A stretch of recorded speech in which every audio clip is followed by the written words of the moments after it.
30 তারিখ যখন শুনতে পাই যে ম্যাডাম জিয়া নাই, আমাদের যে জননী সে নাই, মাদার অফ ডেমোক্রেসি সে মরে গেছে, রাত্রি এবার চলে আসি। এবং ওই রাত 30 তারিখ দিনগত রাত যে 12টা থেকে সকাল 9টা পর্যন্ত আমি এবার সামনেই ছিলাম।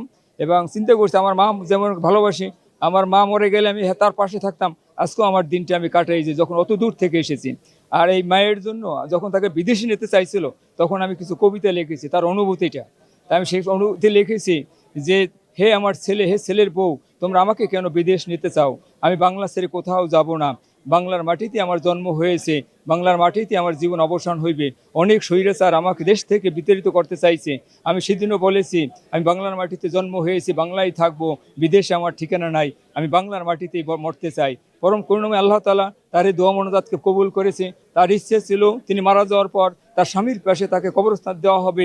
এখানে তাই নতুন প্রজন্মের কাছে বলে গেছে, সেটি আল্লাহ কবুল করেছেন। আমি এক কথায় বলতে চাই যে বেগম আমাদের ডেমোক্রেসির মাথা, মমতাময়ী মাতা বেগম যে নেতৃত্ব যে বেগম দিয়ে চলে গেছে, কিন্তু তার আদর্শ সে কবরে নিয়ে যায় নাই। তার আদর্শ, জাতীয়বাদের আদর্শ বাংলার তার দলের ভিতরে বাংলার জনগণের দ্বারে দ্বারে পৌঁছিয়ে দিয়ে গেছে। আমরা বেগম জিয়া, শহীদ জিয়ার আদর্শকে নিয়ে সামনে চলবো।